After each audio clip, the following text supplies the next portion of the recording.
Are you taking trades at supply and demand zones that look absolutely perfect, but still price cuts straight through them? Most of the time, the zone isn't the problem. The real issue is how many times price has already interacted with it. In this video, you're going to learn the critical difference between fresh zones and tested zones.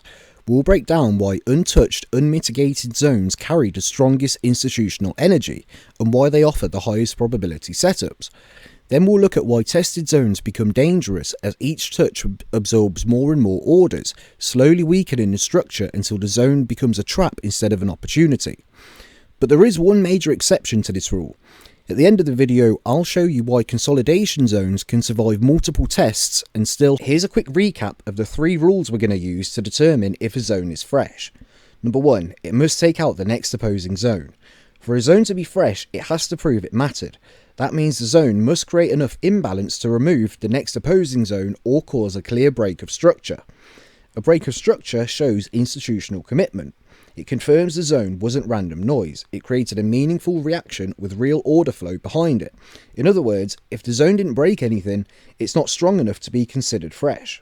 Rule 2. The zone hasn't been revisited yet. A fresh zone must remain untouched after its initial creation. Ask yourself, did price return to the zone? Even a small wick into the zone can count as mitigation, because once price revisits the zone, the resting orders have likely been consumed.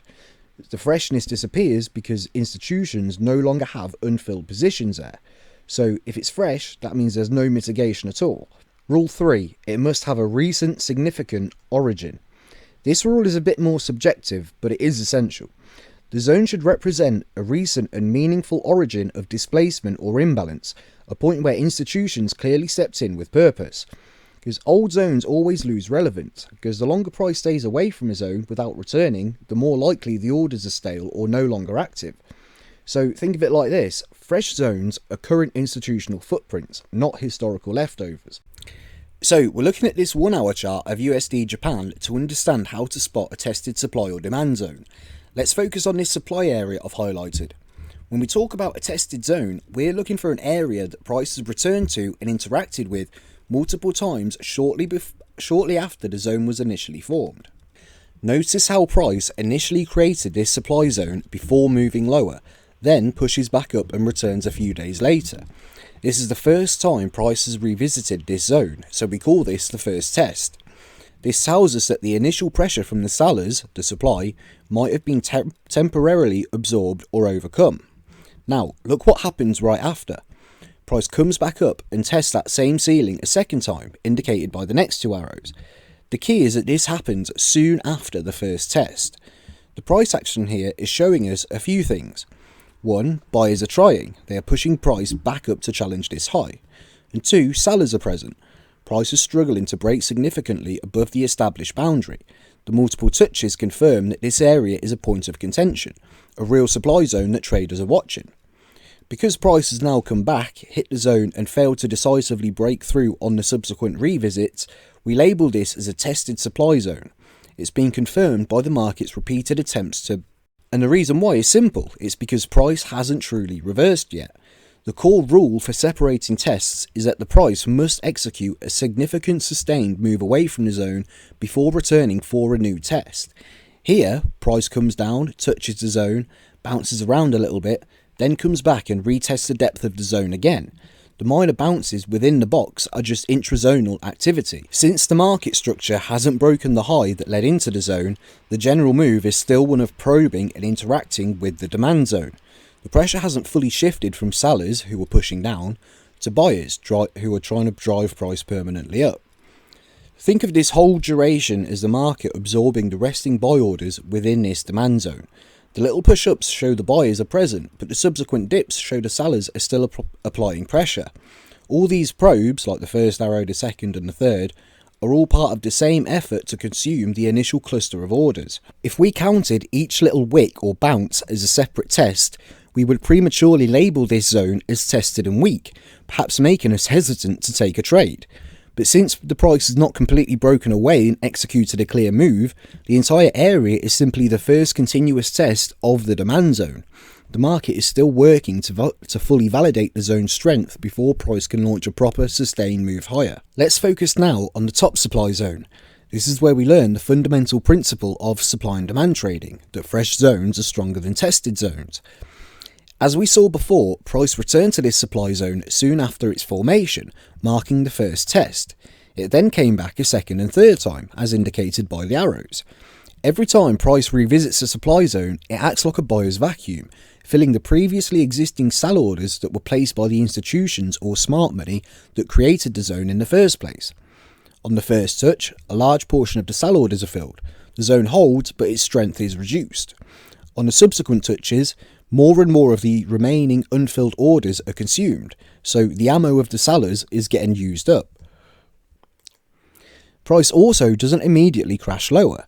It seems to linger or consolidate within the zone, suggesting that the volume of remaining sellers is just enough to slow price down, but not enough to cause a strong, sustained reversal. The market is essentially signalling that the path of least resistance is now through the zone, not away from it. So when price returns to an already tested zone, the probability of a breakout, a zone failure, increases, which is why we consider it weak and typically avoid taking high-risk trades here. Now let me show you something that confuses a lot of traders when they start studying institutional supply and demand. Take a look at this supply zone I've marked. At first glance, it looks like price returned here once already. So a lot of people instantly say, okay, that was the first touch. Any reaction after this is going to be a lower probability. But that's actually not what happened here. Yes, price pushed back into the zone, but watch closely. There was no major selling pressure on the way in. Price tapped the zone, paused, and then continued lower. And this is the key. The real selling pressure only arrived on the reversal, after price travelled deeper into the zone. That means the first interaction wasn't a true test. Why? Because the institutions hadn't released their orders yet. The candles were small and the momentum didn't shift, and there was no displacement or strong rejection wick to confirm the absorption. When price pushed in the second time, that's when we got the large range candle, the momentum shift and the bulk of institutional selling hit the market. That's the actual first touch. The earlier move was just price drifting in, not price reacting. Now, contrast that with the bottom demand zone. Notice how price moves sharply out of it and never returns to test it again. That's what we call a fresh zone. It's fresh because the pool of institutional buy orders responsible for the reversal hasn't been revisited or absorbed. All that latent buying pressure is still sitting there, waiting, untouched. This untouched liquidity makes fresh zones far more reliable on the next approach. Let's move on to the middle zones. This is a great example of what happens as zones evolve through multiple interactions with price. Initially, this area formed as a fresh supply zone after that strong bearish drop, but when price returns for the first retest, it reacts, just like we expect from a valid zone, giving us that initial rejection. However, that first touch changes the character of the zone. It's no longer fresh, it's now a tested zone, because some of the original institutional sell orders have been absorbed. Let's take a look at this USD Japan example on the 1 hour time frame. Now, what's really interesting here is how this demand zone continues to hold its power, even after multiple tests. Normally, you'd expect each test of a demand zone to weaken as more buy orders get filled and absorbed, but in this case, the zone keeps reacting and reversing price. So why is that happening? Notice how each time price revisits this area, it forms a consolidation or short-term base right around the same level. This tells us that new buy orders are actually rebuilding at the zone. Institutions often reload positions around these kind of consolidation lows, especially when the area lines up with a key psychological level, in this case around 146. Round numbers attract heavy institutional activity because they represent clean, easy to manage price points for large orders. So even though this demand zone has been tested multiple times, it still hasn't lost its strength. That's because fresh liquidity keeps entering the market each time price consolidates there. So the key takeaway here is zones that form consolidation lows or highs do not necessarily lose power. They can actually rebuild strength, especially when they're near round psychological levels, as newer orders will accumulate around the zone over time. That's why this demand zone continues to react despite multiple retests. It's not just a leftover area of demand, it's an actively rebuilt liquidity zone. Now, if we bring in the order graph from the left side, we can see exactly why this demand zone keeps holding. Notice the heavy concentration of orders clustered right around 146. That's our psychological level and also the centre of our demand zone. You can see the order density building up right here, shown by the thick sections on the order book. What this tells us is that there's a significant institutional interest in this area. Each time price dips back into the zone, large buy orders are being filled, and as a consolidation forms, even more orders rebuild. That's why, on each test, we're not seeing an immediate collapse. Instead, price keeps bouncing, because buyers are reloading every time liquidity becomes available. Now, watch what happens after price breaks away from the zone. Once the market pushes up and leaves that 146 region, notice how the order volume starts to thin out. The bars on the order graph become smaller, showing that most of the heavy buying activity has already taken place inside the demand zone.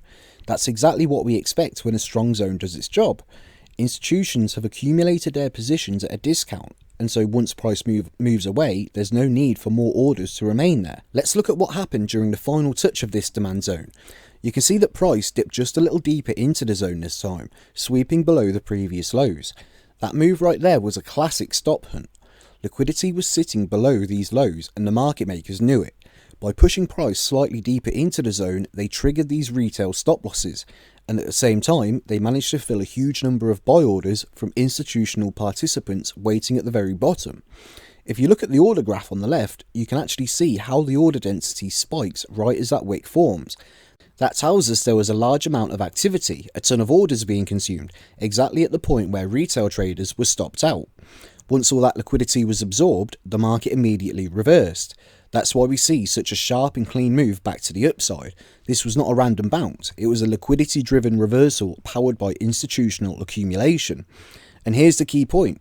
After that stop hunt, price didn't just bounce, it broke above the consolidation highs, confirming that the demand zone held strong and that the smart money had completed their accumulation phase. That wraps up this breakdown on fresh versus tested supply and demand zones. Remember, fresh zones are where the market is never returned. These are your highest probability areas because no orders have been eaten up yet. Tested zones, on the other hand, can still work, but every retest removes more unfilled orders, meaning lower probability and usually a weaker reaction. If you combine this understanding with proper confirmation, like momentum shifts, liquidity grabs, or large range decision candles, you'll start seeing why institutions repeatedly return to the same levels, and how you can finally position yourself on the right sides of those moves.